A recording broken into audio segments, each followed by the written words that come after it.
Welcome to this hearing of the Committee on Health and Demography, joined with the Committee on Finance and Ways and Means. As chairperson of the subcommittee for the hearings on the Center for Disease Control and Prevention and Medical Reserve Corp, this representation will preside. There are 11 Senate bills filed on CDC, while 9 bills were filed on the MRC. Among these bills are bills that I personally filed, and let me put on record the Senate bills that are going to be taken up during this hearing. On the CDC, Senate Bill number 12, filed by this representation and Senator Escudero, Senate Bill number 195 by Senator Go, Senate Bill number 544 by Senator Po, Senate Bill 600 by Senate President Subiri, Senate Bill number 679 by Senator Estrada, Senate Bill 825 by Senator Gatchalian, Senate Bill number 1039, Senator Escudero, Senate Bill number 1113 by Senator Legarda, Senate Bill number 1163, Senator Ejercito, Senate Bill number 1427, Senator Revilla, and Senate Bill number 1477 by Senator Villanueva. On the Medical Reserve Corps bill, and there is another acronym, HEART, which I suppose we will talk about because I understand this is the admin's version. We have Senate Bill number 88 by Senate President Zubiri, Senate Bill number 255 by this representation, Senate Bill number 892 by Senator Tolentino, Senate Bill number 1017, Senator Estrada, Senate Bill 1120 by Senator Marcos, Senate Bill 1131 by Senator Mark Villar, Senate Bill 1180 by Senator Go, Senate Bill number 1423 by Senator Revilla, and Senate Bill 1475 by Senator Villanueva. Let us put on record that the CDC and the MRC are among the legislative priority measures identified by the LEDAC. And these bills were also mentioned as priority measures by President Marcos in his first State of the Nation address. On my part, as chairman of the Committee on SDGs, Innovation, and Futures Thinking, I'd like to express my excitement for the hearings and eventual passage of these measures. The establishment of the CDC and the augmentation of our health human resource through the MRC will help future-proof our healthcare system. This will prepare us for all possible futures, whether it be another pandemic, a natural disaster, or man-made disaster that may threaten our country's health security. I'd also like to point out that this is in line with SDG number 3, which ensures the healthy lives and promotes well-being for all at all ages. Target 3.3 is on infectious diseases. To put on record, by 2030, the goal is to end the epidemic of AIDS, tuberculosis, malaria, and neglected tropical diseases, combat hepatitis, waterborne diseases, and other communicable diseases. Target 3.4 on non-communicable diseases, again by 2030, reduced by 1/3 premature mortality from non-communicable diseases through prevention and treatment, and promote mental health and well-being. Goal 3.D on emergency preparedness, strengthen the capacity of all countries, in particular the developing countries, for early warning, risk reduction, and management of national and global health risks. Now more than ever, we need to invest in our healthcare system to prepare us better for other possible health emergencies and to help us build a better, sustainable future beyond COVID-19. I'd also like to put on record that this representation is the Asia Pacific chair for UNITE, which is a network of parliamentarians for the initially for to end infectious diseases, but this has been expanded to be a network for global health. So we are also very keen on working with our regional neighbors and the world to do our part in eradicating diseases that can be eradicated and minimize the spread and also be at the forefront of prevention when we can be. So, on that note, our flow will be as follows. We will have our DOH representatives that will make presentation on CDC and MRC. And then we will have other representatives, both from government and non-government, to also provide their input on this. As the senators come in order of arrival, they will be given priority in asking questions. Ideally, after all the presentations, but if there are not a lot of senators, they can ask questions after the main resource persons.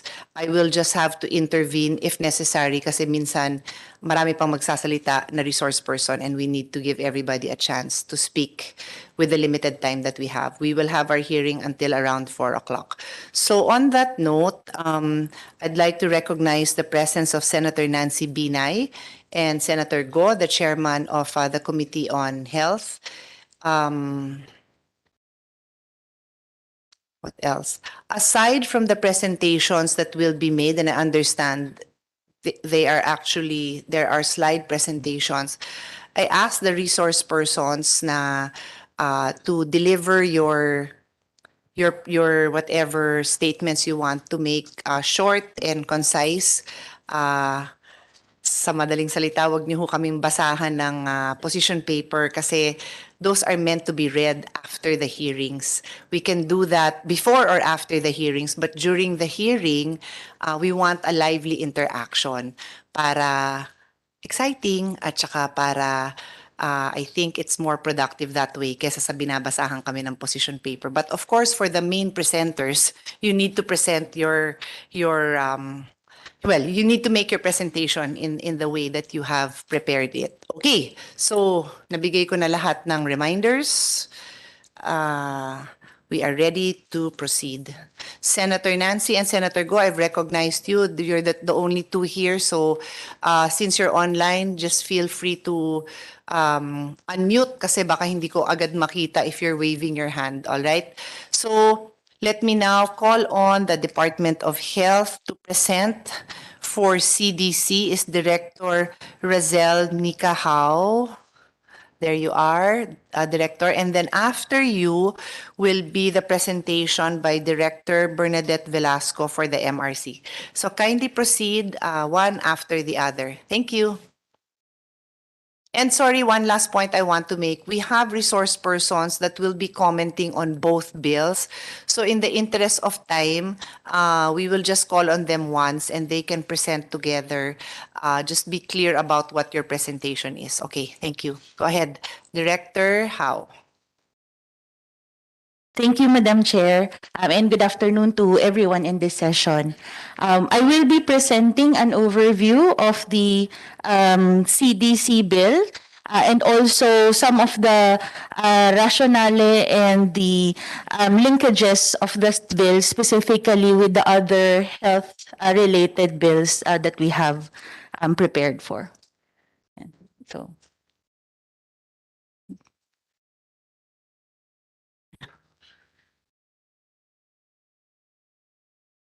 So while the slides are being shared, I wanted to start by explaining that a lot of the things that we met as challenges because of COVID-19 were really the trigger for many of the specific provisions that we have included in this draft bills.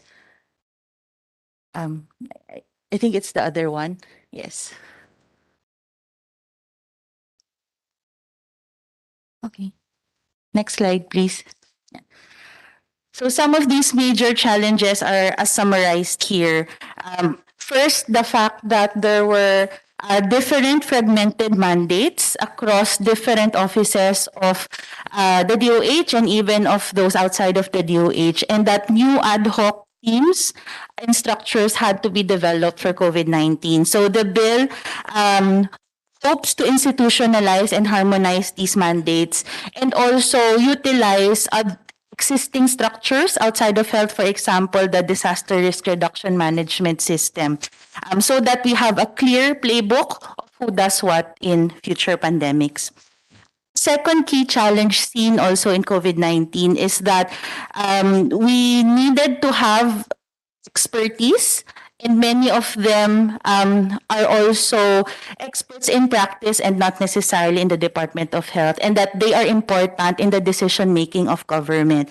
So the proposed provisions in the bill hope to have in-house technical expertise within the DOH and also funding and accountability mechanisms for our expert pools. So unbeknownst to many, a lot of the experts who helped COVID-19 actually did it pro bono because there wasn't a clear financing mechanism to do that. So the provisions here hope to address those issues.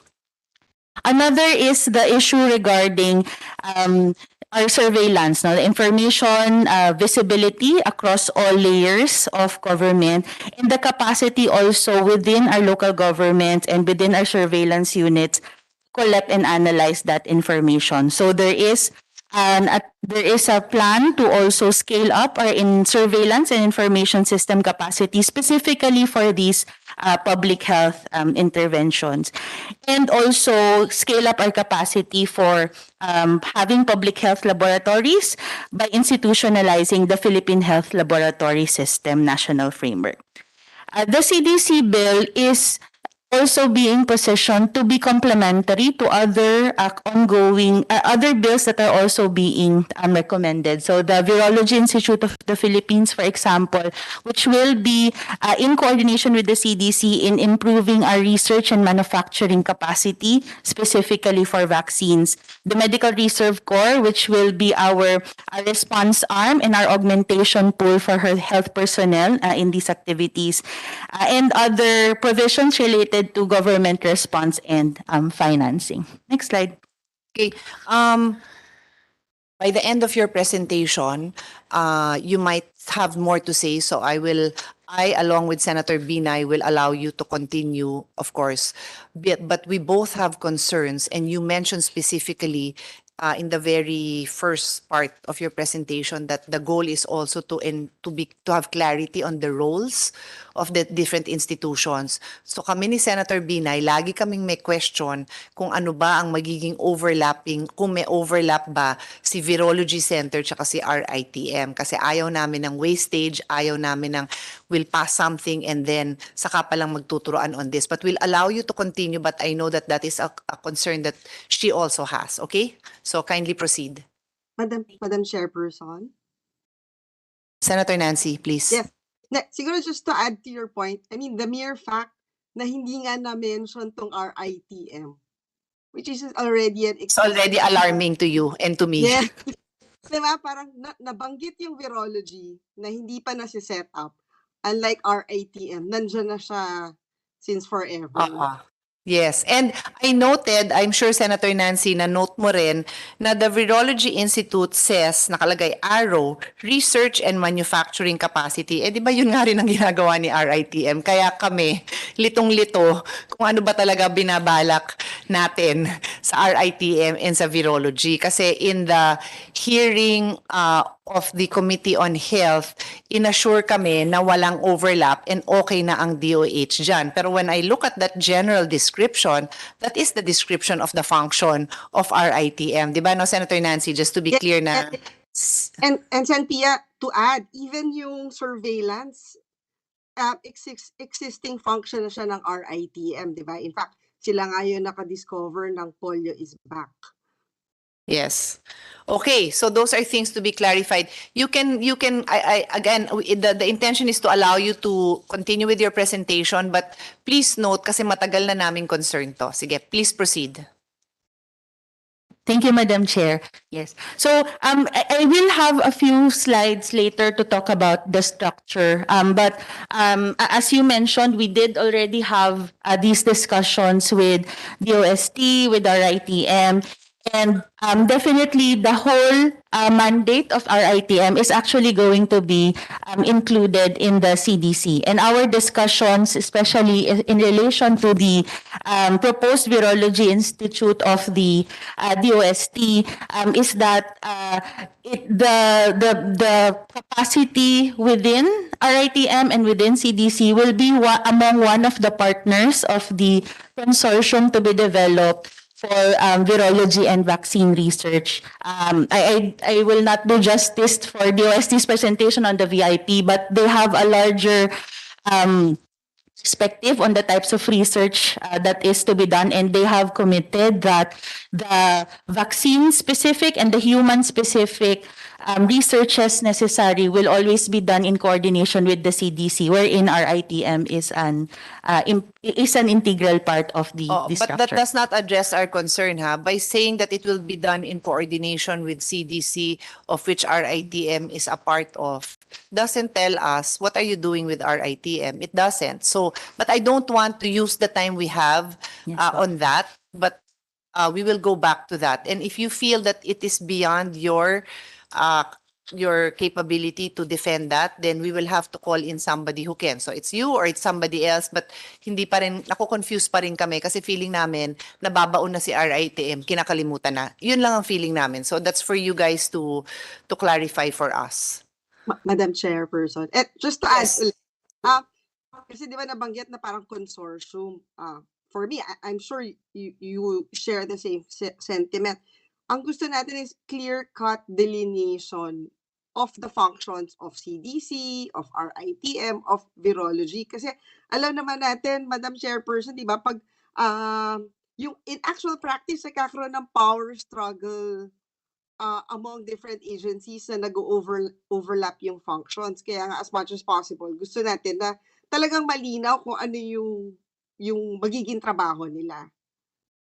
Yun lang po. Thank you. I share that concern, and I'm getting the feeling na baka papunta tayo dun sa executive committee or executive session, or even if it's a hearing, na we have to call both secretaries to come before us kasi nire-report lang naman sa atin, di ba? But I don't know. Let's see how this progresses, the discussion progresses, kasi I'm not prepared to ask more questions until you finish the presentation. Thank you, Senator Binay. Feel free to anytime. Yeah. Thank you, Madam Chair. Next slide, please. So the next slide, I will present the proposed institutional arrangements within the CDC. So as seen here, the CDC is envisioned to be an agency still within the Department of Health structure attached to the Office of the Secretary, to be led by a Director General who will be assisted by technical units, the Health Economic Service, the Policy and Planning Office, and the Administration, Finance, and Legal Affairs. And there are 4 centers being envisioned to be part of the CDC. Center for Health Statistics, Center for Epidemiology and Surveillance, Center for Reference Laboratories, and Center for Health Evidence. The yellow boxes that you see below are actually the ad hoc units and the institutional units that were doing these functions during COVID-19. So for example, the DOH Epidemiology Bureau had to rapidly expand with the COVID-19 Surveillance and Quick Action Unit. And of course, there are also future plans for more expansion. But this, the idea is to institutionalize in-house capacity for epidemiology and surveillance, and for health statistics. Similarly, we had the Office for Health Laboratories, another ad hoc unit created during COVID-19, and the other national reference laboratories, including the reference laboratory of RITM, who will be making up and also expanding our health laboratory network through the Center for Health Laboratories. And in terms of evidence-based management and clinical guidelines. A group was also created under the Disease Prevention Control Bureau because of COVID-19, coupled with the infectious research capacity of our ITM and the function of convening different expert groups will be the main deliverable of the Center for Health Evidence. So, being the technical authority, using the information from these different centers, the idea is that it will provide the necessary guidance, especially on actions that have to be done by DOH and by other sectors. And the actions will be done through the DOH mechanism or the mechanism of other national government agencies. Next slide. Madam Chair, Please proceed. Madam Chair, just a question dun sa proposed setup nila.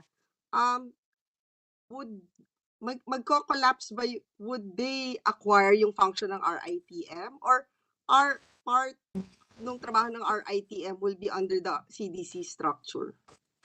Well, actually, I had exactly the same question, which I was going to wait to see if they will include that in the presentation. Pero since tinanong nyo na rin, pakisagot na rin. Kasi you have RITM listed under two parang main categories: Center for Reference Laboratories and Center for Health Evidence. So my question is, itcha-chop-chop ba si RITM such that yung part ng first service nila nandun sa isa at nandun sa kabila, or buhay pa siya buhay pa siya, i-maintain pa siya, pero it just so happens na you're telling us na part of their services fall under this and fall under that. So sige, sagutin niyo na rin lang yung tanong namin. Yeah. Sige, I'll give an introduction, Madam Chair, and then I'll have Dr. Celia add on. But based on our initial discussions at the operation level, we found that there are two distinct mandates being fulfilled by our ITM right now. And the idea is to clarify where each of the divisions within the current RITM will be collaborating with. But the whole and the totality of our ITM will remain. Dr. Celia, feel free to. Nice, Dr. Celia Carlos. Welcome, ma'am. Thank you for inviting us and to add some explanations to the CDC. And I think it should be, hindi naman sa ano, pero thank you for asking questions to ensure that clear yung survival nyo. Kasi yun lang naman ang gusto naman namin ni Senator Nancy, na naiintindihan namin kung chinap-chap na ba kayo at hindi na matitira yung RITM as we know it or what. Kasi hindi namin talaga maintindihan eh. Opo. Although i-discuss din siguro later on yung mga details, but parang ganun na po. Chap-chap na kayo? Opo. We have currently 5 divisions. Okay. The Clinical Research Division, which covers the hospital operations and epidemiologic department, outpatient, and so on. Anything clinical is under the Clinical Research Division. The second is the Laboratory Research Division. That includes the National Reference Laboratories for Infectious Diseases, which are now 18, plus other research laboratories. Then we have the Biologicals Manufacturing Division, or BMD. That division currently manufactures a very important product, which is Cobra Antivenom, or PCAV for short. So that's the BMD. They also do research on biologicals. The fourth and fifth division are the administrative and the financial division. So these are support divisions of the institute. So based on the current proposal, we discussed with our colleagues in DOH how best RITM can be part of the CDC, as we have been doing much of what it is supposed to do, the CDC is supposed to do in the past. Okay. But as we know, RITM alone cannot perform a massive response to an outbreak as big as COVID-19 or any other outbreak, for instance. And we need other bureaus of the DOH, such as the Epidemiology Bureau for the statistics and information. We needed the Disease Prevention and Control Bureau for the policy dissemination and drafting. What had happened in the past is we do the research, we develop, we provide recommendations, we provide technical guidance, And then we submit this to the DOH DPCB for policy development. And that is what is disseminated. Sorry, can I just clarify that? RITM does the research and submits to The DP evidence in the future.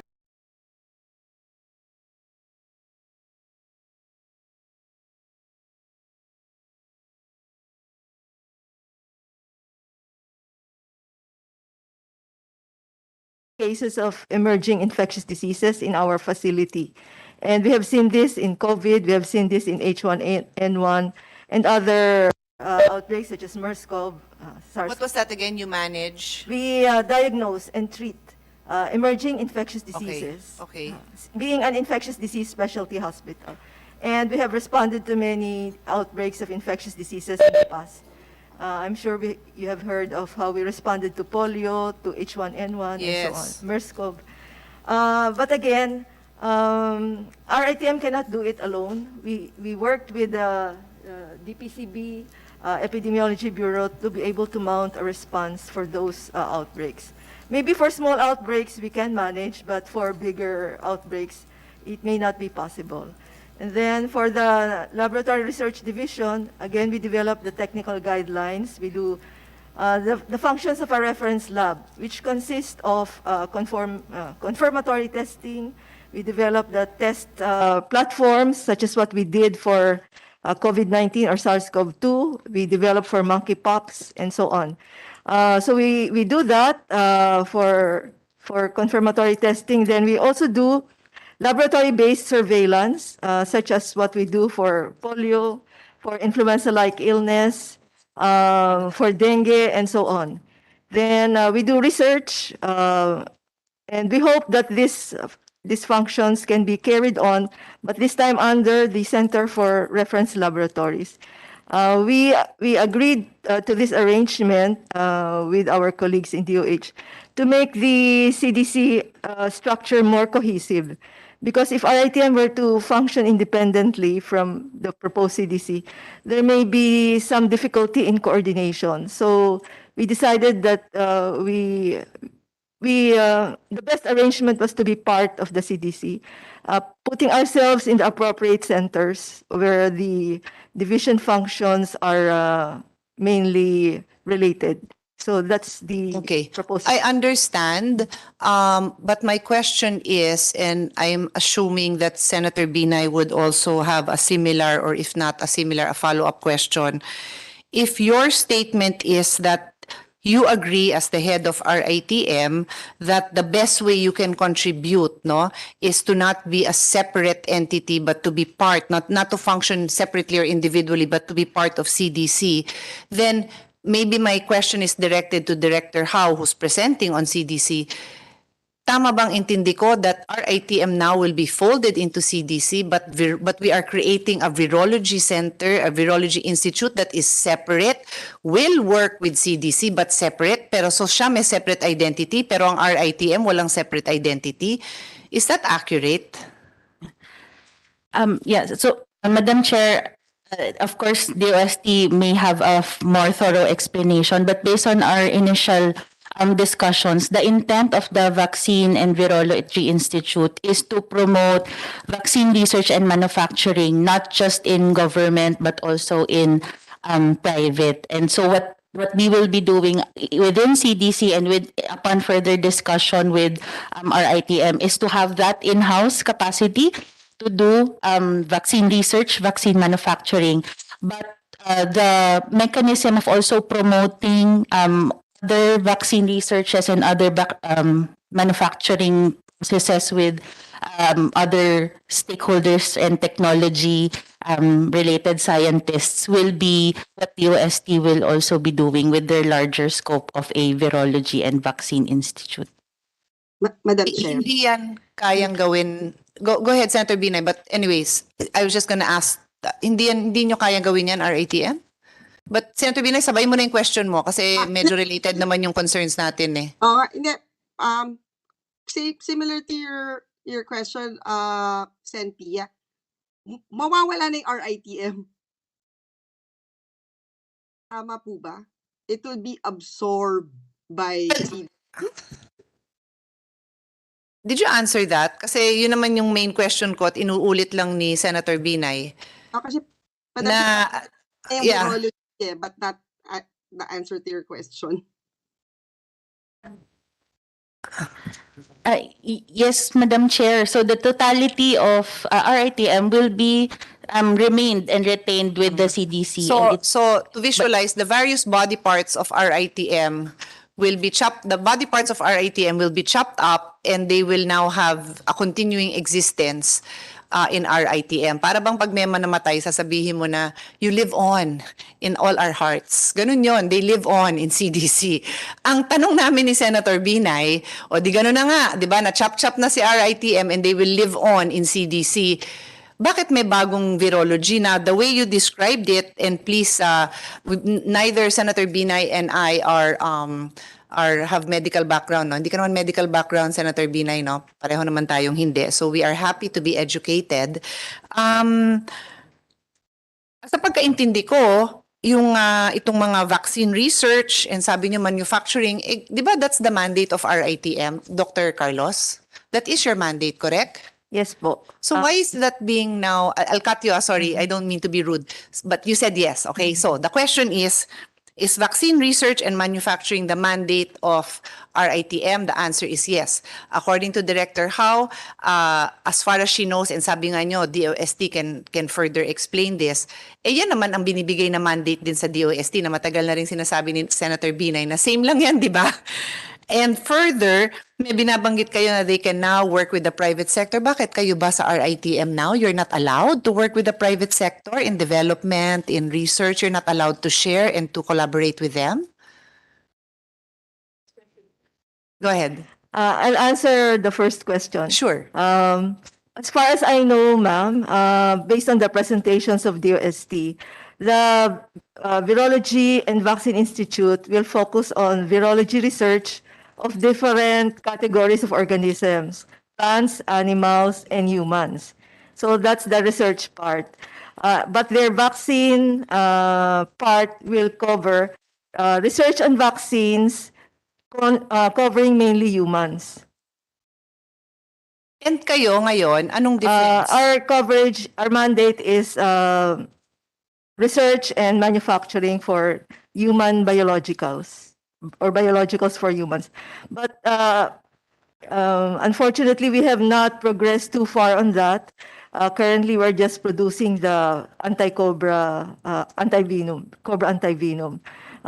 We hope to, we are actually in discussions with the Asian Development Bank for a vaccine self-reliance project. So, to rephrase what you said, are you incapable of doing what the Virology Institute is envisioned to do? Are you incapable of doing that? And if so, is it because of funding? Is it because your mandate prohibits you? Why would the Virology Institute need to be created as opposed to strengthening RITM's function? Di ba, Senator Binay, pareho tayong tanong, no? Okay. So, for the record, parehong tanong yan sa amin dalawa ni Senator Binay. Yun yung punot dulo ng tanong namin. Yes, ma'am. As far as we have been informed by DOST, the research component of the Virology Institute will cover not only research on humans, viruses affecting humans, but viruses affecting animals and plants as well. So it's a very broad mandate for the Virology Institute. Whereas RITM is only focused on researches on humans, specifically on diseases of public health importance. So our activities on surveillance, etc., management of cases are focused on infectious diseases of humans. And in our discussions with DOST, we agreed that the reference lab functions of RITM on infectious disease will remain with RITM.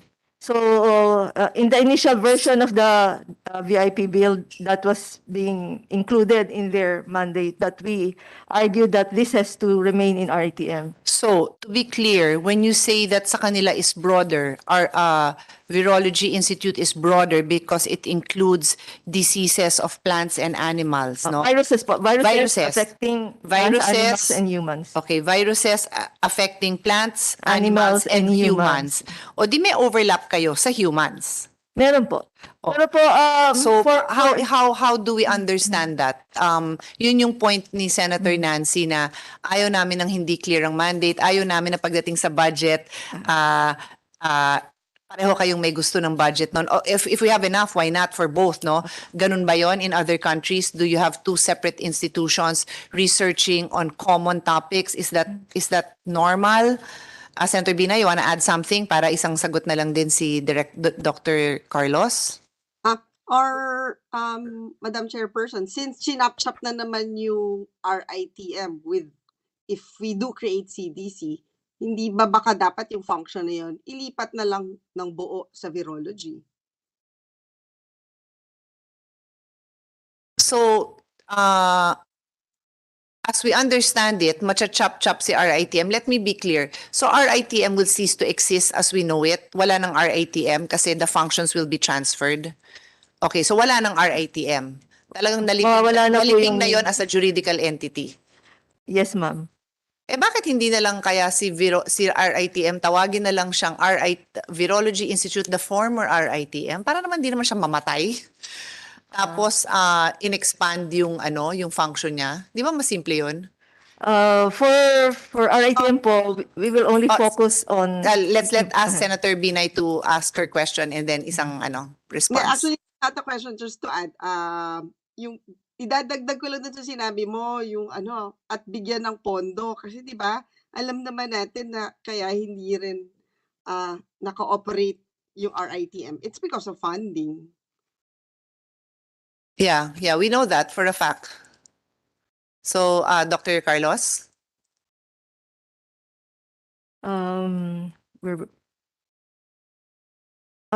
let me just explain further po. Yes. That the RITM will remain the agency in charge or the future as our role in the future CDC. We will remain to be doing the public health laboratory testing, and we will focus on diseases of public health importance.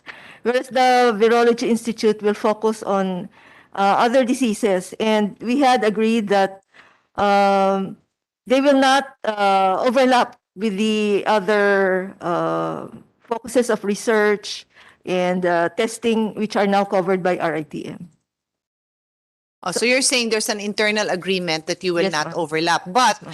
in your initial response, you said that they have a broader scope because they include viruses that affect plants, animals, and humans. So for the human part, there is that overlap.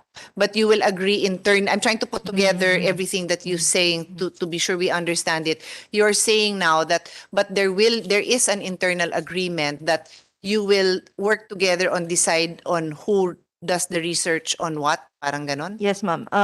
As was mentioned, there will be an executive board under VIP, and the RITM director will be part of that, and that board will determine the research agenda for the VIP. So maybe the discussions on which agency will take charge of what will be resolved at that level. But nevertheless, I don't think it is not good to have some overlap, as is happening in many countries abroad. O sige, ulitin ko yung sinabi nyo, no? Because you're the expert, I'm listening carefully.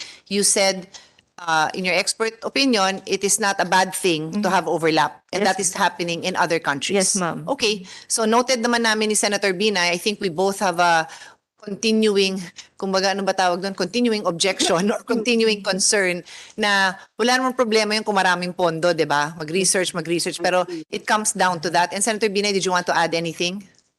Siguro just Madam Chairperson, let us just be conscious kasi nabanggit ni Director Celia na under the virology magiging part yung RITM. Pero pag na-create yung CDC, Wala nang RITM eh. Ganun na nga, di ba? Wala nang Yes, ang RITM, right? It's Yes, that, ma'am. it's like I said, it's bits and pieces of them remaining. The entire institute will be absorbed in the future CDC, in the current proposal. So that means it's CDC now that will receive funding that would have otherwise gone to the institute known as RITM. It would now be CDC and then virology as a separate institute. Yes, ma'am. Okay, I'll just since I am chairing this hearing, I will note this with ongoing concerns. It has not resolved my concerns. I do note that there's clarity in what you're saying, pero I'm not sure that I'm ready to accept it as is. I'm not sure if it's something that I can support, knowing the history of RITM, knowing all the sacrifices people who've worked with RITM have made, no? But I'm willing to leave it for now in the interest of pursuing this discussion on CDC. Senator Binay, anything else you'd like to add? Madam Chair, can we just request from DOH a more detailed CDC structure? Kasi parang dito nabanggit lang na national partner RITM, but apparently i-absorb nila yung RITM eh. So, Kaya nga, yes. Kalyadong ano. What you're saying, Senator Binay, is if you and I didn't ask these questions, hindi pa natin mai-elicit na pinatay na pala yung RITM. It's just fragments of their, maybe not fragments, maybe big chunks, maybe big parts of their functions were retained, pero as an institute, it no longer exists. So we want to see that in writing so that we can study it. In fact, I asked my staff to transcribe talaga yung statements nyo kasi gusto ko rin ma-follow eh. Dr. Carlos, you wanted to add? Yes, ma'am. In Section 9 of the proposed Yes. bill, we have the details of the transfer of agencies. Okay, and for the information of the body and those listening to us, we want to put on record that we were told that the concerned agencies, including RITM, DOH, I suppose DOST, and others, have been meeting and they came up with their latest version of the bill, which no senator has filed. So officially, kumbaga yan siguro yung suggested committee report nila, but we don't have that version filed here. So we are not able to, kami ni Senator Binay, we cannot make our questions based on that kasi ngayon pa lang nape-present sa amin. So just so you know then na hindi yan ang alam na, wala pa kaming alam dyan. This is the presentation that is introducing this consolidated administration version to us. Ito pa lang yung presentation nyo. Okay? Sige. With Senator Binay's consent, we'll proceed back to Director Howe. Thank you, Madam Chair. I guess before I continue to the slide, which is now the proposed regional CDC structure, I just wanted to clarify also that some of the discussions, especially regarding structure, are coming from what I mentioned very early in the slide, that it was really the fact of having fragmented mandates initially that led to some difficulties in responding to COVID-19. And at least the ongoing discussion on these different structures and processes are definitely coming also from experience on attempts how to rationalize and harmonize. And it specifically for RITM, it's also very clear that the totality of RITM will remain as is. They will have differing reporting structures, for example, but we can discuss that in future meetings. In terms of the regional CDC structure, what we are outlining here is that there will be also transfers at the regional structure level. Currently, we have our epidemiology and surveillance units within our DOH regional offices or centers for disease control, and they will now be part of the regional CDC with two new units also at the regional level to be developed and enhanced. Regional oversight over laboratories, and regional capacity for statistics and for data analysis. So these are the three units that will be available at the regional CDC level. For the Center for Health Evidence, the partners are more national partners, research bodies, academies, and consortia. And being this group providing also technical expertise at the local level will also be advising and will be helping the operations of the DOH centers for health. If I may make a quick a quick observation, might be a good opportunity to help improve and give opportunities to the state universities to participate on the regional level. Yes. Kasi Yes. medyo we're very centered on, of course, like I come from UP, I rely very much on UP, and there's a few others, but really might be a good opportunity to cascade and now consider the other SUCs in various regions as partners so that they can do their part in nation building. No, a lot of them naman have the capacity, baka hindi lang masyado nabibigyan ng opportunity, and then the funding can also trickle to them to do this research. Pwede? Okay, let the record show that there are vigorous nods, particularly from Director How. Thank you.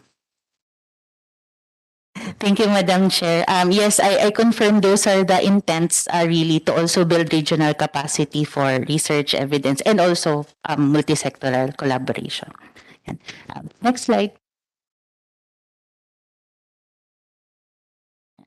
So in the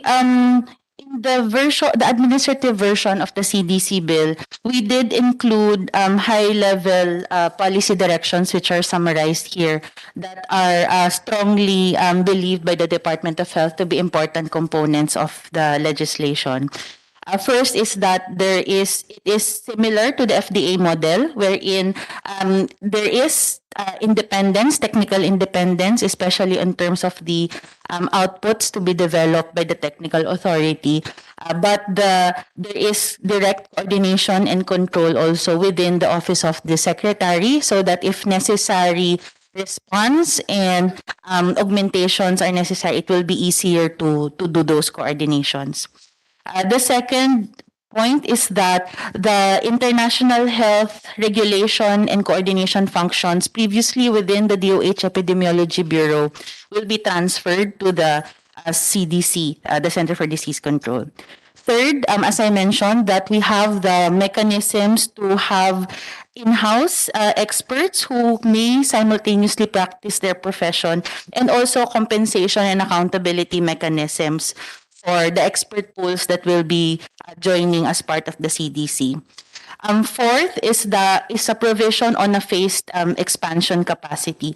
So the 4 centers that we have identified now were also discussed that in future health threats, there may need to be additional units or additional teams that will be created specific to that threat. And we wanted that flexibility to have to add new offices and units and implement new processes depending on the threats included in the legislation. And the third are are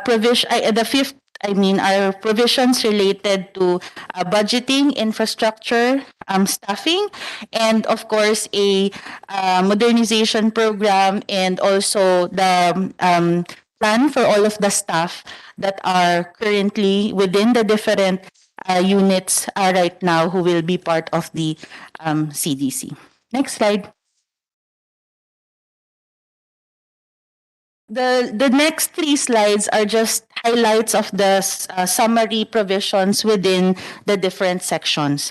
So Section 5 on the creation of the Philippine CDC will indicate what I mentioned about being an agency directly under the Office of the Secretary. On the functions of the CDC, we noted here being the technical authority for forecasting, analysis, strategy, and standards development, especially for all disease of public health importance and health security events. Section 7 will indicate the structure of the CDC, wherein we included the 4 centers headed by Deputy Director Generals and flexibility to have additional offices and units. On Section 8, on the relationship with other existing agencies and offices, we noted here the relationships between CDC and the DOH, the regional offices, and the LGUs. Section 9 will outline the specific offices and units that will be transferred to the agencies and to which center they will be part of. Taking also with high regard that the restructuring should also include mechanisms for retooling and also protecting the tenure of affected employees. Section 11 will include the eligibility of the Director General and Deputy Director General, including their powers and functions, specifically during public health emergencies. In the eligibility section, we noted the technical requirements to be able to manage the expertise needed within these different centers. In Section 12, on the response cascade, we indicated here broad discussions on the responsibilities of the other agencies to support the health sector during public health emergencies. The next sections will be provisions that will allow the CDC to implement interventions during public health emergencies. So that will include allowing in Section 13 the FDA to be given the authority to issue special authorizations similar to the EUA that we find during the COVID-19 pandemic for any commodities to be used in public health emergencies. On Section 14 for health technology assessment and evidence reviews, wherein it will not be a absolute prerequisite to the procurement of commodities, especially during public health emergencies. In the next slide, for procurement of commodities and services, that we have the same flexibilities as mentioned in previous laws, for example, the COVID-19 Vaccination Act and the Bayanihan laws. Section 16, provision, if necessary, on the authority to donate excess supply of commodities to other countries, provided, of course, that there will be a process for determining how to go about that. Section 17 will be on the transition to regular authorization. So explicitly that includes transitioning from an EUA, for example, to the regular certificate of product registration for interventions that are going to be used in public health emergencies. Section 18 is provisions allowing other health professions. So for example, pharmacists and midwives trained or authorized by the DOH to administer, dispense, and provide these interventions for public health emergencies. Section 19 on immunity for liability, especially for those who are authorized to carry out these actions during public health events. And in the last slide, Section 20 will be providing authority through the President to direct the operations also of privately owned establishments, if necessary, to perform functions and provide support services to public health emergency response. Section 21 for the funding mechanism for scientific projects and activities wherein it's allowed to do direct transfer of funds to eligible public or private institutions to perform approved scientific projects and activities. Section 14 on the modernization program, which will include the necessary human resource acquisition of technologies, laboratories, facilities, equipment, and resources to house the necessary interventions under the CDC. Section 25 and Section 26 are authorizations to receive donations, grants, gifts, legacies, endowments, and contributions. We do expect, because it is usually a practice in public health institutions like CDCs, wherein global collaboration and global grants are a routine part of their functions.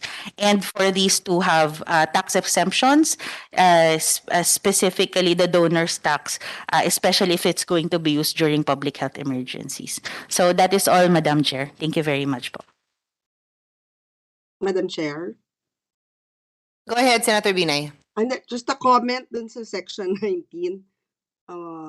Parang nilegalize natin yung kalokohan ng pharmacy. If we have that Section 19. Test to carry out. I note your observation. Would you like to comment on this, Director Howe? Kasi I'm looking at I'm now Senator Binay, do you have a copy of the actual bill? I can send it to you. The actual bill, I'm looking at it now. Section 19. Ah, tama ba? Hindi, iba. FYI, iba ha. Section 19 is annual report. Parang naiba. Baka may hindi up to date. Anong hindi up to date yung version ko? Kasi the version I have is section 19 is different. Parang siningit ba yon? Kasi wala yan dyan sa version na binabasa ko. This came from PLL. Galing to sa PLLO. Baka iba nga po bilis. Can I just have... Senior House version. Not the I don't know. I don't know because I'm assuming what PLLO gave me is the admin version, which is, of course, yung presentation of Director Howe, I assume is the latest. So it's inconsistent with the version that I have, which is not a Senate version unless, I don't know. I don't know what's going on. But in any case, Senator Nancy is commenting on the presentation. So can you clarify this? Kasi sobrang general naman yan na no liability whatsoever. Yeah. Wala yatang ganun. Yeah, noted on this, Madam Chair. This specific section was Pati actually... contractors, patawarin. I mean, I recall Senator Binay many years ago, merong bill on donation of food. And ang magre-receive nun, meron yun waiver from liability kasi nga, syempre there's a risk involved, di ba?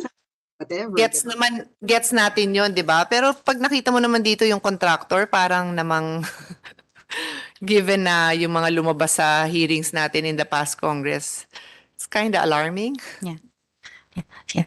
We'll take note, Madam Chair, and we'll work with your team on the appropriate wording. The intent here is really similar to the provisions in the COVID-19 Vaccination Act. So this was actually, we attempted to get the good practices from the laws of both Bayanihan and the COVID-19 Vaccination Act. And the rationale for this is because, for example, in many of the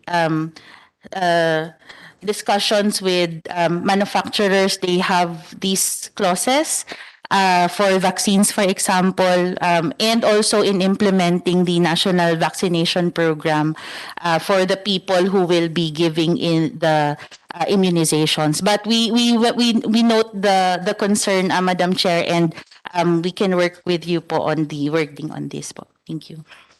Okay. Senator Binay, are you okay with that answer for now? Yes. Thank you, Okay. Madam. Okay. You're done, no? We're going to go to the next presentation. But before that, Senator Bongo, the chairman of the Committee on Health, would like to take the floor. Sir, you have the floor.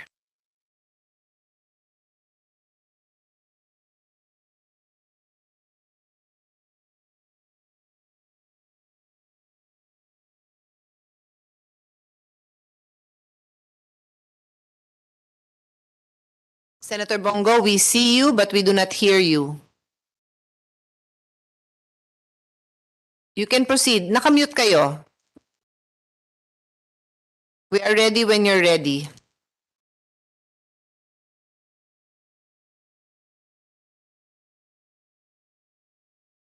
Go ahead, please proceed.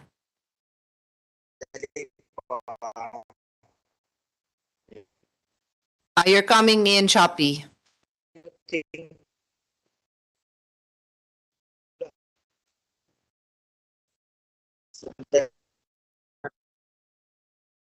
Choppy po, sir, we can't understand.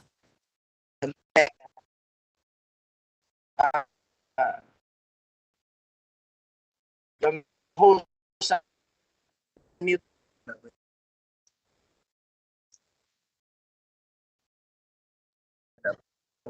Hindi. Choppy po. Try natin without video. Mute.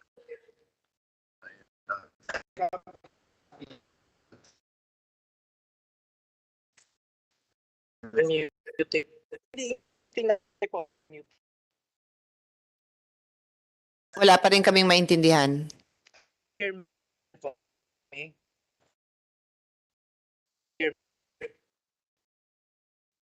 So, can you po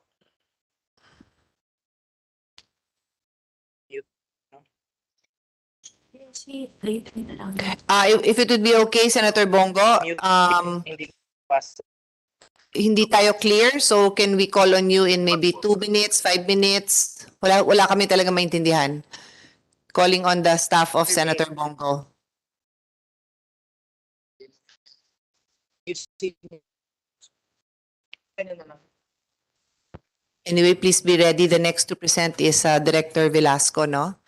So sa staff po ni Senator Bongo, pag naayos nyo, we will be ready to take you. But for now, we'll proceed first with another presentation in the interest of time. Director Velasco, you will be presenting on MRC. MRC naman, okay. Again, for the record, for those tuning in, we are covering two bills, no? The creation of the CDC and then the mandatory reserve corps. May konting overlap yan and we have common resource persons. That's why we're just tackling this together.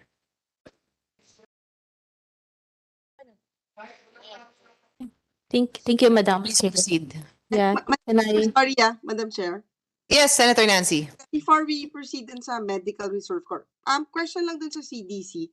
How similar is this dun sa CDC sa United States? Yung proposal nila? Or totally different? Madam Chair, the version actually of the structure of the CDC we have indicated here comes from different practices of different countries. So it's not actually a total copy of the US CDC. We have had discussions virtually with some of the international CDCs. So we're currently basing our inspirations from US, UK, NICE, Korea CDC, China CDC, and we recently had a discussion also with the Nigerian CDC. So we're trying to get good practices from them. So it's not, you will see po that it will not be explicitly similar to the US CDC model, but we're also looking at similarities among them, and it was clear that the key functions of all of these public health institutes are data, surveillance, laboratories, and health evidence or health guidance, and that's why that were the proposed four main centers for now. Thank you very much po. Thank you. Thank you. Okay, Director Velasco. Yeah, thank you, Madam Chair. Good afternoon po to everyone. Allow me to present a brief background of the draft of the Department of Health Substitute Bill on the establishment of a Health Emergency Auxiliary Reinforcement Team, or the Medical Reserve Corps. Next slide, please. I won't be reading the entire position paper of the Department of Health. However, in summary, the DOH interposes no objection to the establishment of MRC. However, we recommend some matters to consider as provided in the substitute bill version of the Department of Health. Next slide. So how did we came out with this substitute bill? So the conceptualization of drafting of the substitute bill happened during the interagency consultative meeting of the PLLO prior as organized by the PLLO. The DOH held a bill drafting workshop. Afterwards, several references were reviewed, including the DOH position paper on MRC as early as 2020, and there are also comparative matrix was done among the three Senate bills at that time. However, during another meeting late in October this year, the conclusion is that the leadership of the implementation of MRC should be under the purview of the health. In parallel, the DOH has prepared its position with its endorsement of the draft substitute bill, where inputs of concerned offices and bureaus of the Department of Health has taken into account. And on November 8, 2022, a core group conference organized by the PLLO was held where the finalized draft of the DOH substitute bill was presented. Next slide. So now I'll be presenting the salient provision of the substitute bill. So number one is the DOH substitute bill has the following provision. So civilian in nature and within volunteerism spirit. The next one would be renaming to Health Emergency Auxiliary Reinforcement Team or HEART. The composition of HEART services will include licensed professional in the fields of medicine, nursing, medical technology, and other allied health fields, including those who are retired and those who are no longer practicing in health facility settings. All health and allied health professional organization may be coordinated and collaborated for the engagement of professionals who are not affiliated in any healthcare facilities. Number two would be graduates of medicine and allied healthcare courses and medical students who have completed a one-year medical internship who may be issued with a limited and special authorization to render medical services during a public health emergencies. The last one would be an other health support professional necessary to render services during a public health emergency and health threats. Next slide. So other salient provision of the substitute bill will be creation of a HEART board as the implementing agency. Next one would be creation of a HEART unit under the DOH Health Emergency Management Bureau and its regional counterparts. Section of HEART incentives and also appropriation through the available funds of the implementing agencies for the initial implementation. Next slide. Okay. So as mentioned, the Medical Reserve Corps or MRC will be renamed as HEART or Health Emergency Auxiliary Reinforcement Team as the DOH substitute bill. The term Reserve Corps connotes military context and may create confusion and even pose security concern in this auxiliary force is deployed in areas in communist insurgent. It may also shun away potential volunteers who are willing but do not want to undergo orientation and training under a military structure.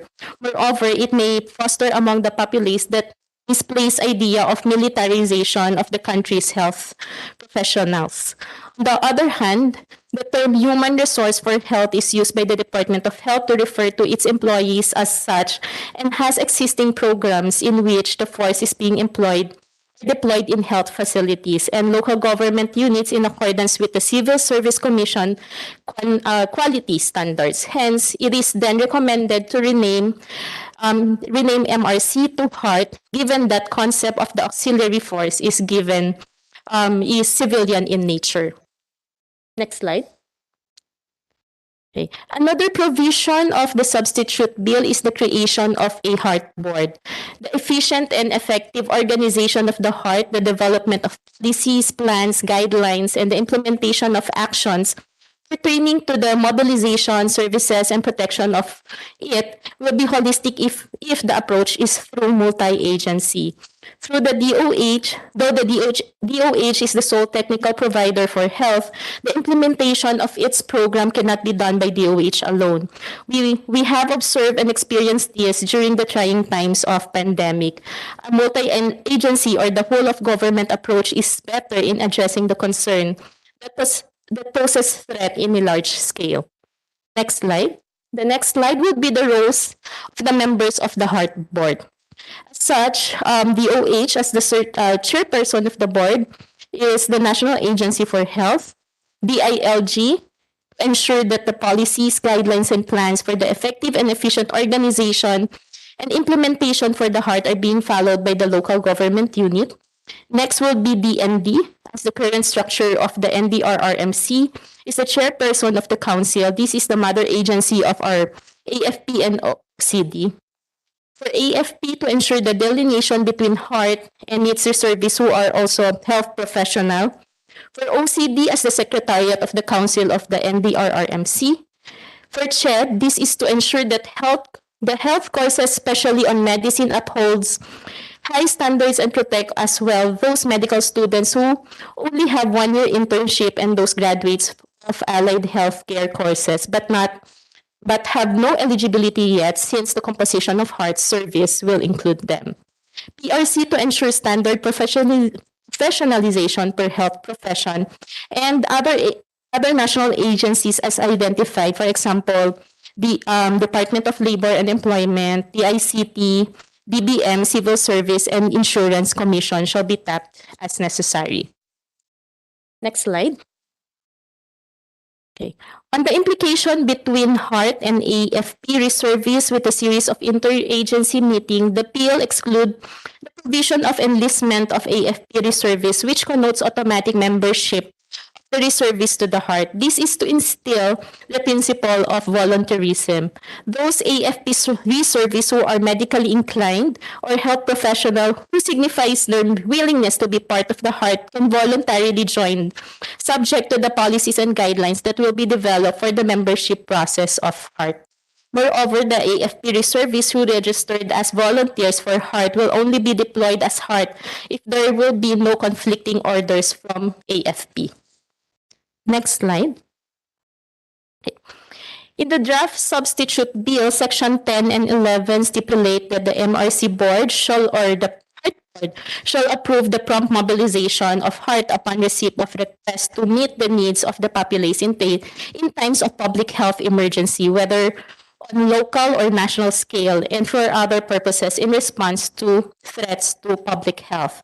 The HEART may be mobilized partially or in full as necessary. However, the President of the Philippines may order the nationwide mobilization of HEART to complement the health human workforce in case of declaration of a national public health emergency or state of calamity.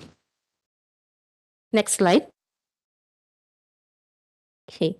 The DOH is fortunate to have a close coordination in both houses. We are honored and privileged that our highlighted or recommended provision were considered. Hence, the DOH interposes no objection on the refined House version of the HEART bill. Next slide. So that will be the brief orientation or summary of our post-substitute bill, Madam Chair. Thank you very much. I have a question on this. In the early part of your presentation on the who would be composed, what is the composition of heart service, no? Number 1 is licensed professional. Number 2, graduates of medicine and allied health courses and medical students. And number 3 is other health support professionals. Ano ba yung health support professionals? Sino yan? So, ma'am, this in the other health support professional, we can also actually include yung mga RadTech engineers po natin, and also those individuals who can help in the operation of a health facility, Okay. such as the admin or engineers po. Okay. So, I think hindi naman yan malayo dun sa version ko kasi this last statement you made is admin and engineering. So, I would suggest, but we can handle this na that's not accurate to say other health support professional because it gives the impression na may pagka parang allied health din, di ba? Because they are no longer health. So the wording in my bill is non-medical. Kasi non-medical na ang IT, non-medical ang engineering, non-medical ang logistics, but they're all components because in many conversations I've had, there is the misimpression that they are all health professionals. Eh, hindi tatakbo yan kung puro health professionals. We know that, di ba? For it to be the best response to emergencies, we need non-health, no? So I think okay naman tayo dyan, right? Because the examples you gave, admin and engineering, are non-health. Yes po, Madam Chair. Okay. And it will be it will be very helpful if we have those people kasi hindi nga mag-ooperate yung Kaya the nga. whole So health facility. palitan natin yung wording na yon kasi Yes, it's misleading to say it's just health. Yes, Madam Chair. Okay, I have questions but this can be addressed siguro sa sa technical working group because details na, but the general concept is consistent with the version that I have. I have no serious problems naman with some of the changes that were introduced. So let's go on to the next presenter. Thank you very much. Madam Chair, Yes, Senator Binay, go ahead. I don't have a copy kasi of the bill. Pwede pa expound lang yung incentives. From what I gathered, because that is also something I was waiting to hear, that those incentives precisely will be determined by the board. Yun ang intindi ko. So wala pa talaga silang masasagot na incentives, right? But if there were discussions on it, then feel free to tell us.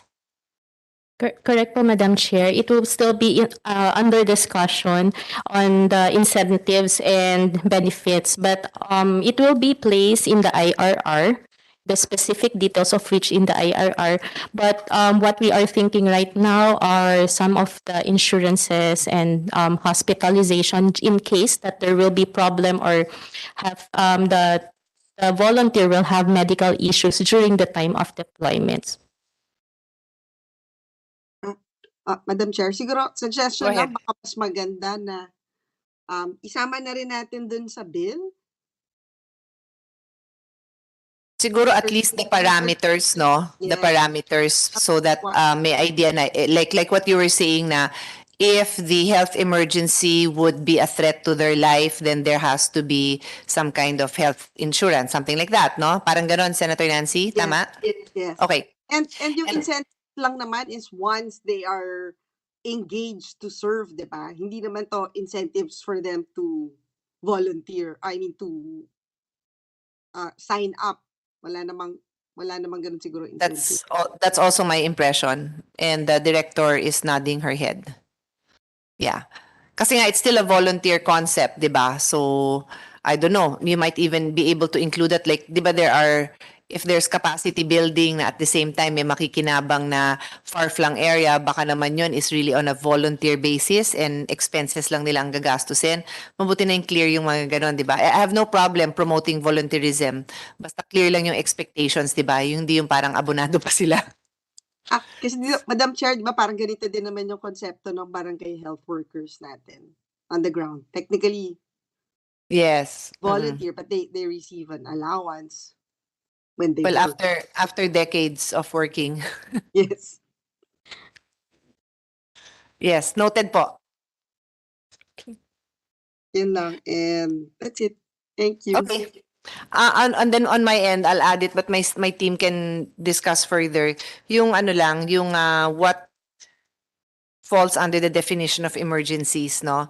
Because yeah, I might have some comments with that because there may not be I'm looking at the list, there may not be a calamity, whether man-made or natural, but for some reason or another, deprived ang isang area ng health professionals and more like a mission type is required.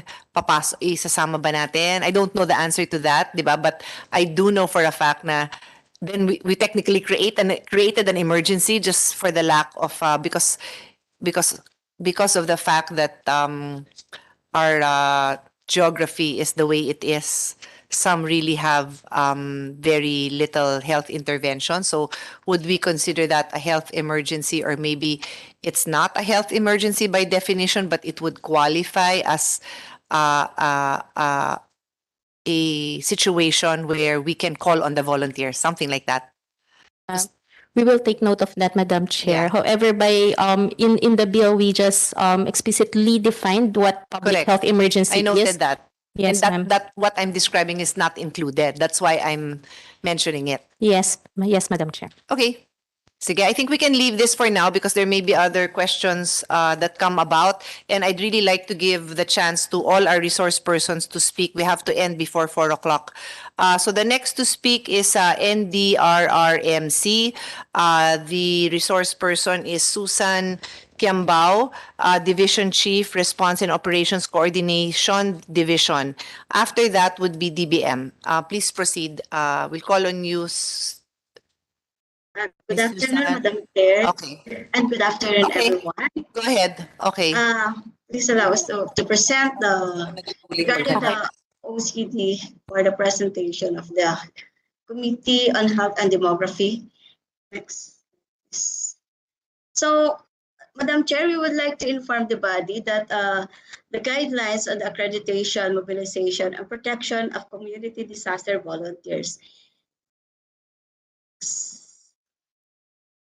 Under this accreditation of community disaster volunteers, this is based on Republic Act number 10121 or the Philippine Disaster Risk Reduction and Management Act of 2010, which mandates the Office of Civil Defense to prepare the criteria and procedure for the establishment of accredited community disaster volunteers Also, it shall include a manual of operations for the volunteers, which shall be developed by the OCD in consultations with various stakeholders.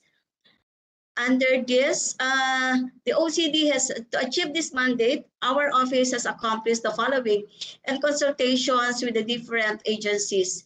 That is the development of guidelines, wherein the NDRIMC Memorandum Circular number 64 series of 2021 was signed by the chairperson of the then Secretary of National Defense and the chairperson of the NDRIMC, which is the guidelines on the accreditation, mobilization, and protection of community disaster volunteers, the use of the ACDV online platform for the registration of the ACDVs across the country to be managed and maintained by the Office of Civil Defense, specifically the Operations Service, and the development of the ACDV Manual of Operations to guide LGUs in operationalizing the accredited community disaster volunteers.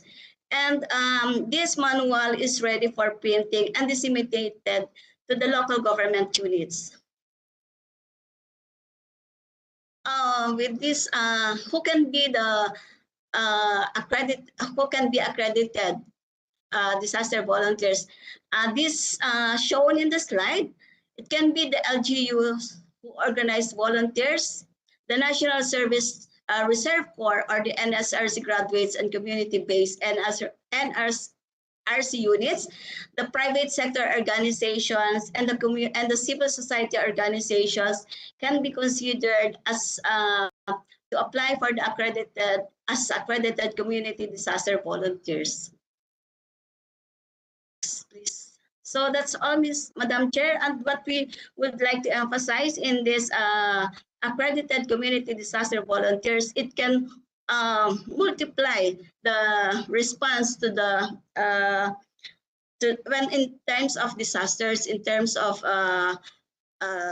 health, in terms of the provision of response and other response operations during calamities. That's all, Madam Chair, and thank you very much. Madam Chair. Yes. Can I just can I just ask before I call on PMA, no? You're raising your hand. Hold on a second.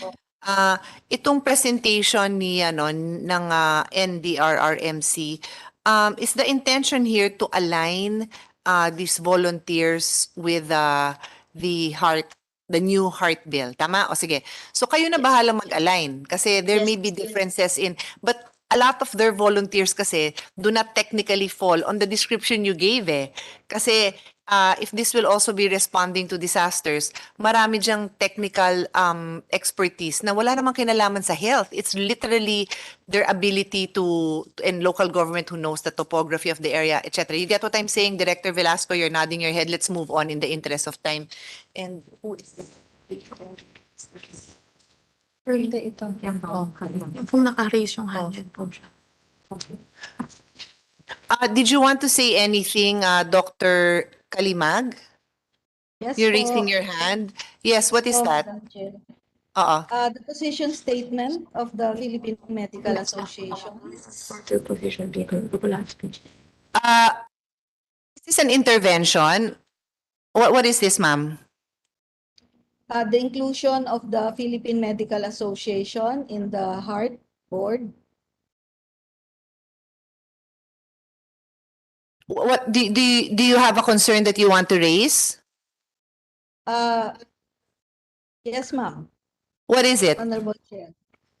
The Philippine Medical Association is comprised the 92,966 physician members.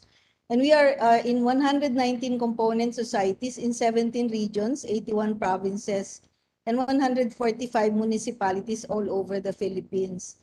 It has Sandali lang, ma'am. If you are reading a position paper to me, can you wait? Because we have presenters. So if you just wanted to make a short intervention, I'll allow it. But if you're prepared to read the position paper. I have to follow lang the order, no? So would you like to make a short intervention? You can. You can just make a quick statement. That's okay. But for the position paper, that will have to come later. Okay, for the inclusion of the Philippine Medical Association in the Heart Board. Sige. And the details of which are in the position paper. Tama? Yes, yes po. We note that, and if there's time, I will give you time to explain that to us. But if there's no time, then we will look at your position paper. Thank you po. So let me now call on DBM, as I mentioned. Director Kiazon, are you there? I understand you're online, and then just to be prepared after this would be... Tapos na kami. Magdagdag pa siya? Baka lang po may data. Hindi na. After that would be FDA. So, Director Kiason, are you there? If not, I'll call someone else. Good afternoon, Madam Chair. This is Perpetual Judea Kiason of DBM po. Okay, go ahead. Good afternoon also to those attending in this meeting. Thank you for inviting the DBM po in this meeting. We have not yet officially submitted the DBM position paper on the bills, ma'am, presented by the committee. We will submit the position papers to the committee as soon as it is approved and signed by the secretary.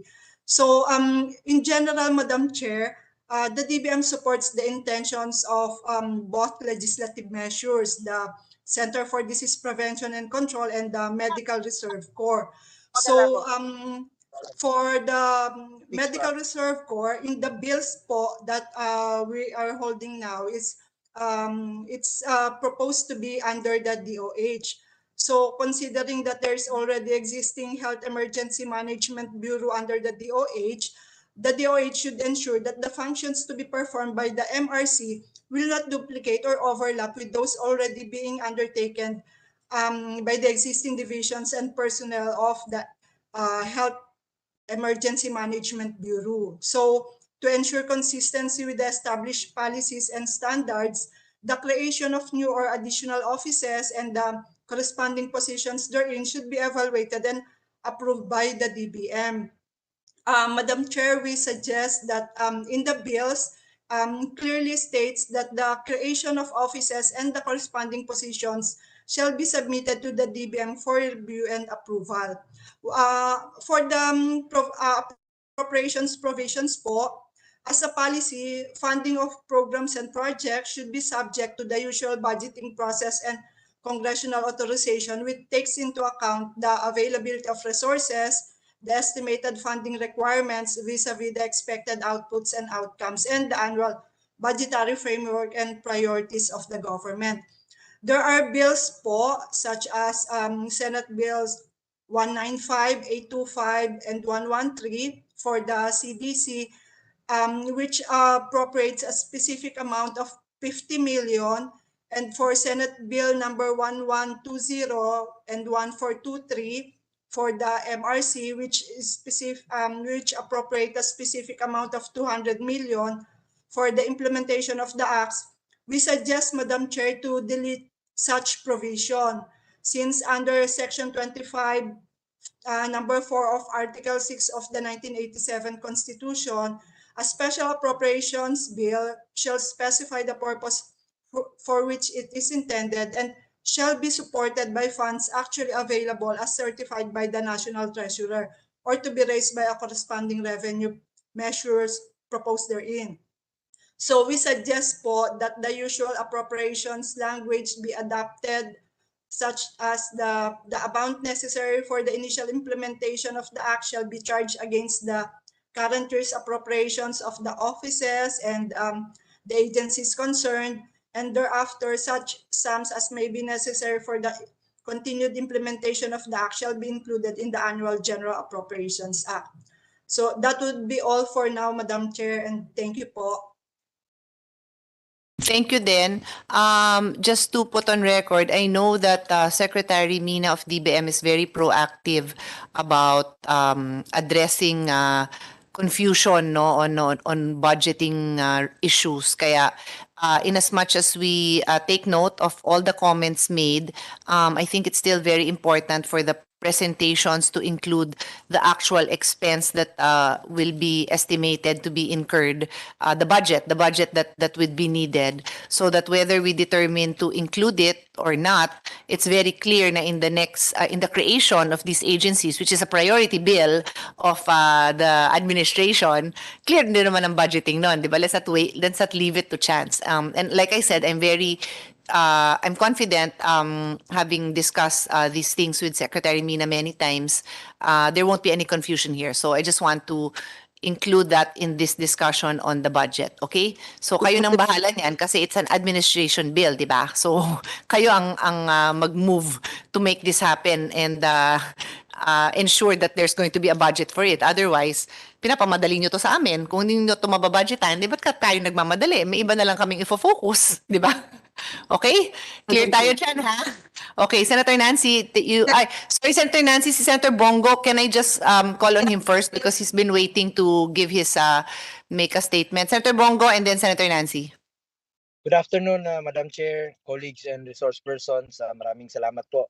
First of all, I want to thank Senator Pia Cayetano, chairperson of the subcommittee under the Committee on Health, for prioritizing these measures which are aimed to help us prevent, contain, and respond to other public health emergencies in the future. It is very fitting that the one spearheading this is also the chair of the Committee on Sustainable Development Goals, Innovation, and Futures Thinking.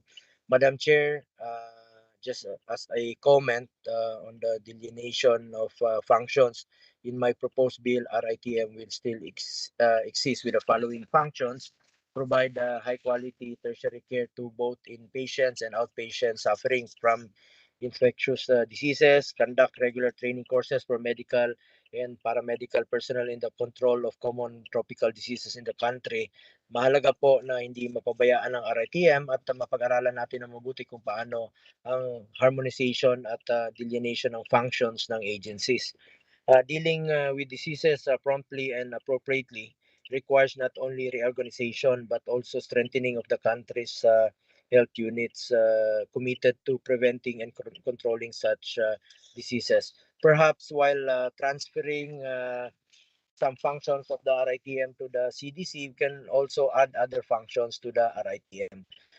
May kwento ko na po noong umpisa ng pandemya, nakaasa tayo sa RITM para sa COVID-19 testing dahil sila lang ang may kakayahan noon.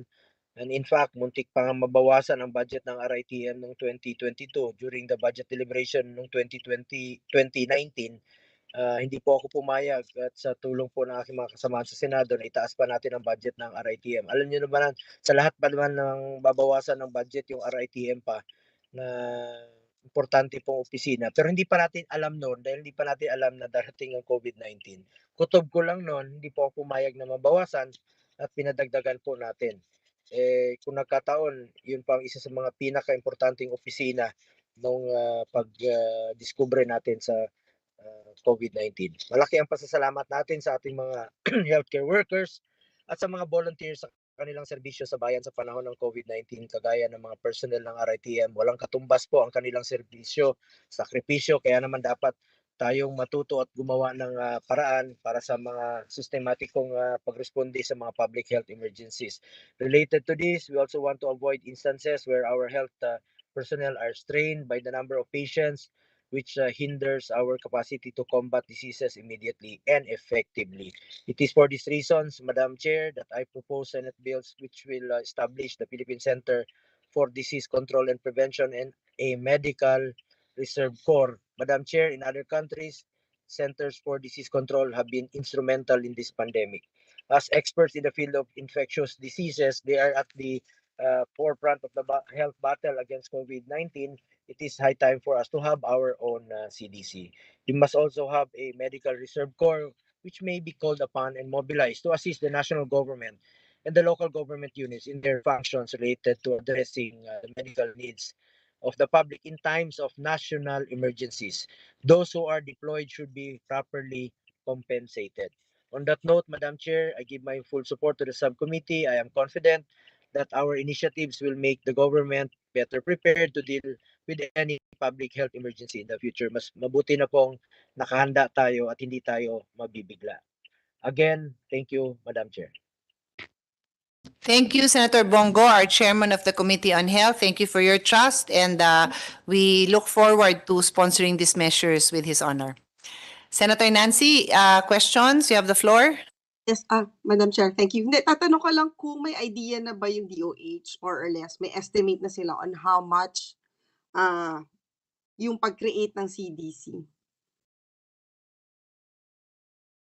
Madam Chair, so there we do have a rough cost estimate, but also it's a long-term estimate. We know that it will have to be developmental, also in nature. We may share this information po in our technical working groups with you.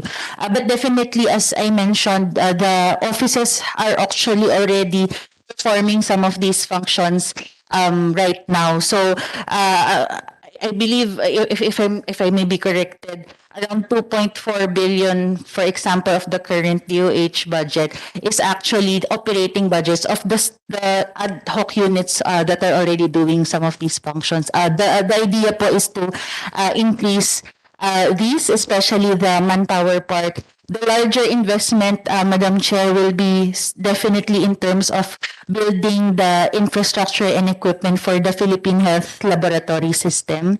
And in the future, the possible land and structure to house the CDC.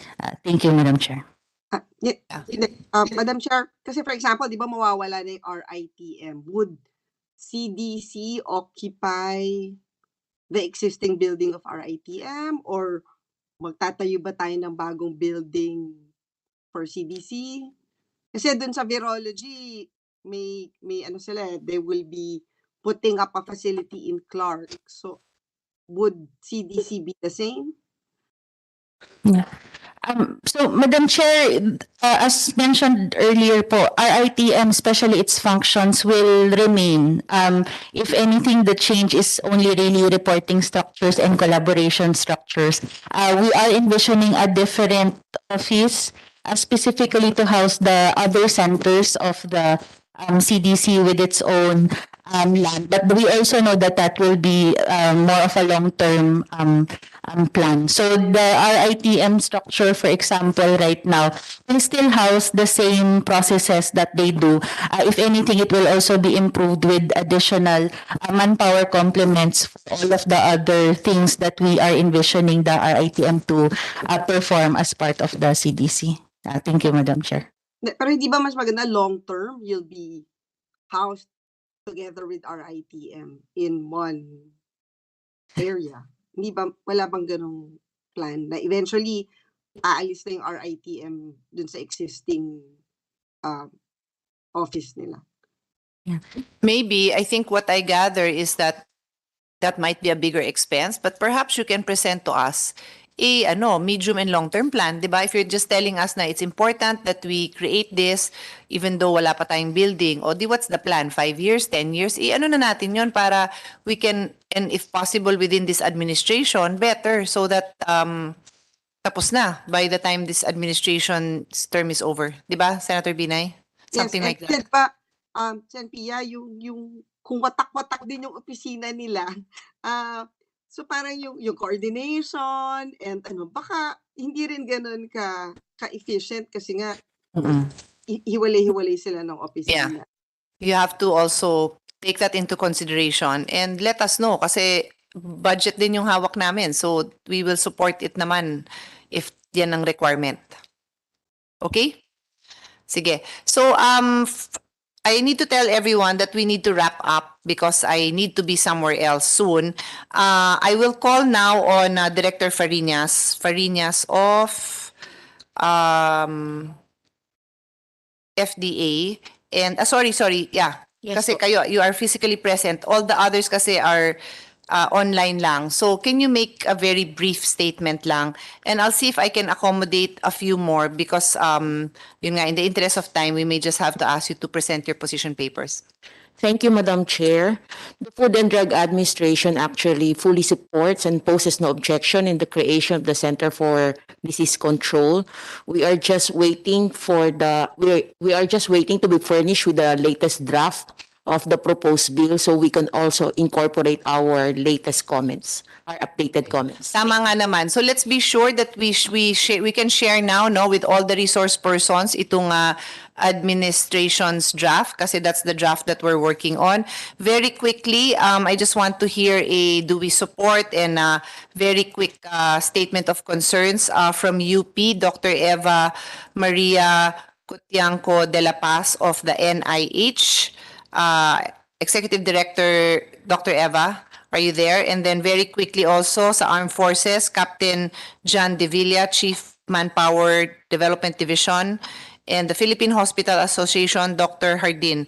Very quick statement lang po muna. So I see Dr. Eva. Go ahead, ma'am. Good afternoon, Honorable Chairperson Senator Pia and Honorable Senators and Resource Persons.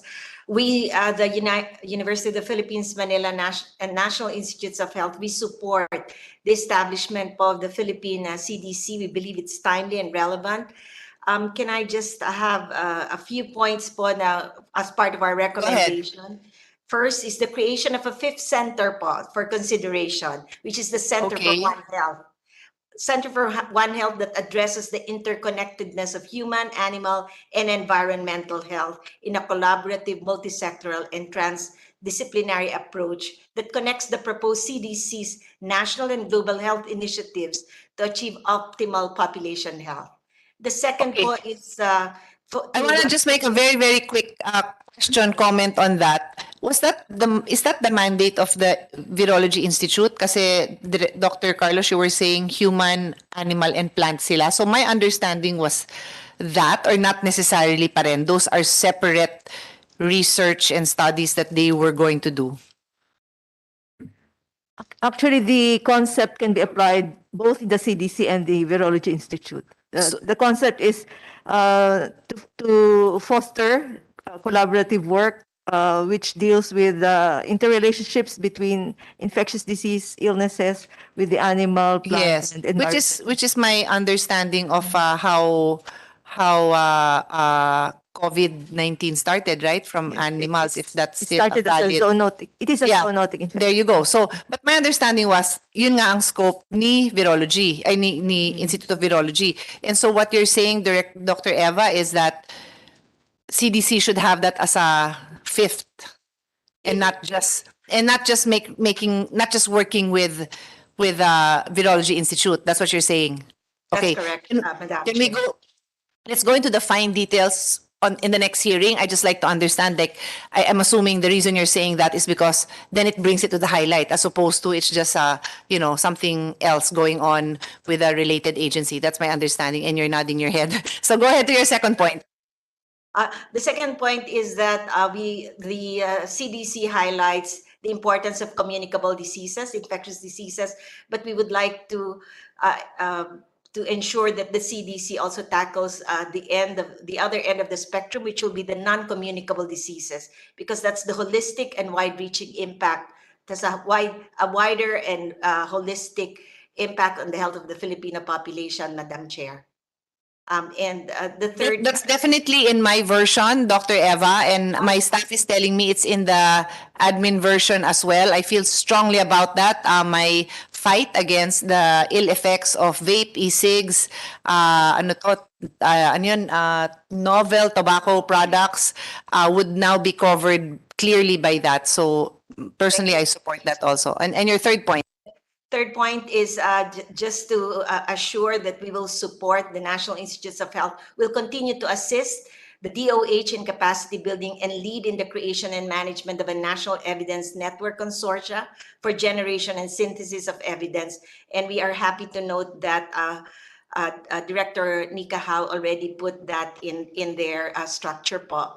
And the last one po is that we feel that the CDC should continue to enhance the existing structures of public health, including tribal health and the health of marginalized populations. Yun lang po, Madam Chair, for now. Maraming And that goes into my comment about the scope of the MRC, which is now the heart, and whether the needs in geographically isolated areas could be considered, could be included in these support health services provided by Heart, because why would you wait for an emergency? But I don't know if it would be covered here or somewhere else, but I get your point. Thank you very much. And thank you for keeping it brief. Thank you, ma'am. We will invite you again in the next hearing or technical working group, no? But thank you for that, Dr. Eva. And Madam Chair. let's now quickly go to the Armed Forces. Captain De Villa, are you there? And Philippine Hospital Association, please be ready. Whoever comes first. Ayan, Captain De Villa, can you make it short lang po na yung position nyo? I understand you have comments on the MRC or the Heart Bill. Ma'am, I'm Captain De Villa, ma'am, from the Office of J9. With regards for this Medical Reserve Corps, ma'am, the AP, ma'am, is very will support, ma'am, kung ano po yung version po, ma'am, na ma-approve po sa bill na ito, ma'am. And then we all know na meron tayong mga existing reservist medical doctor, ma'am, na ito po yung makakatulong din po, ma'am, sa in times of emergency na ito pong nagkaroon ng pandemic po tayo, ma'am. Marami po tayong na-deploy ng mga medical doctor na reservist na nakatulong po din sa pandemic, during pandemic po, ma'am. So the sa AP, ma'am, we support, ma'am, the bill, ma'am. Kung ano, ma'am, version po yung may pasa po, ma'am, we support the Medical Reserve Corps po, ma'am. Madam Chair, Go ahead, Senator Binay. kahit for submission na lang, ano yung binibigay niyong incentives dun sa mga medical doctors natin pag nag-serve sila during an emergency? Meron po ba?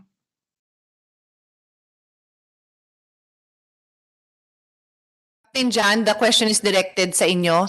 Yung mga medical reserve na doktor nyo, meron ba kayong incentive in place sa sa program nyo when you call on your medical reserves? Ma'am, during deployment, it is all auxiliary service, ma'am, embedded in Republic Act 7077. Meron po tayo, ma'am, na mga subsistence allowance po, ma'am, na binibigay po, ma'am, ang AEP po, ma'am, plus insurance po, ma'am. And then with this pandemic po, ma'am, na nangyari po, ma'am, I think the LGUs also supported din po, ma'am, yung sa continuous na participation nila, ma'am, during pandemic. Okay. Thank you. We'll align that, Senator Nancy, yung concern nyo, yung existing na allowances, pati dun sa NDRRMC, no? Which I told the team that we will have to make sure aligned lahat ito para hindi iba-iba. Yes. Is that your concern? Yes, Madam Chair. Thank you. Sige. Thank you very much, Captain John. And Philippine Hospital Association, Dr. Jesus Hardin, I see you. Can you give us a quick comment on the bills, or MRC yata ang comment nyo? Good afternoon, everyone. The Philippine Hospital Association, an association of both government and private hospitals, fully support the passage of CDC and the MRC bill, Your Honor.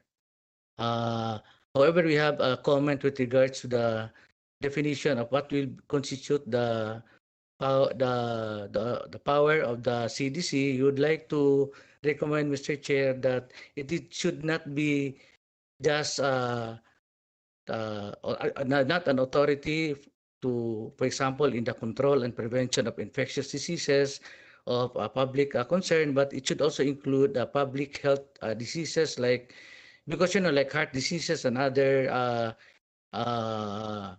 metabolic diseases like diabetes are also of public concern. So we would like to request if this will also be included as part of the strategy of the CDC, Your Honor. The second, we support the passage of the heart or the MRC. However, since the concept is more on voluntarism, we would like to recommend, Mr. Chair, that the involvement of the private sectors like the Philippine Medical Association, composed of more than 90,000+ doctors, and Philippine Hospital Association to be part of the board of the MRC or Heart, Your Honor. Because this is the only way where we can invite private participation, especially in addressing emergencies, like for example, what has transpired like the COVID-19, Your Honor. Thank you very much.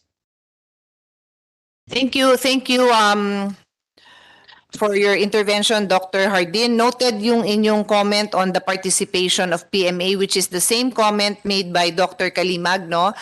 We will review your position paper, but of course, we want to put into place a system where we can really encourage the participation of the private sector.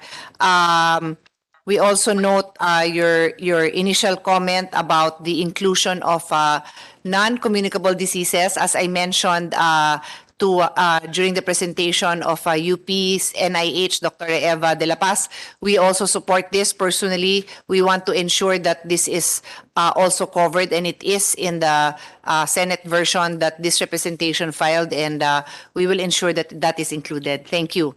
So, dear colleagues, Senator Binay, do you have any parting words? As I'm going to end this for now, I will just suspend in case there's a need for a next hearing, but we will definitely have a TWG to go into the finer details. Any last words? Wala na, Madam Chair. Thank you. Thank you for joining me the whole time. I appreciate your participation and support. Malungkot mag-isa. Thank you. And thank you to everyone here physically present. Also, we appreciate, and you came very prepared. Maraming salamat. I have had not as pleasant experiences na hindi ganun ka-prepared ang ating mga resource persons, but you are very prepared. Thank you for your hard work. Thank you for coming up with the admin version. Wala namang problema sa akin yon.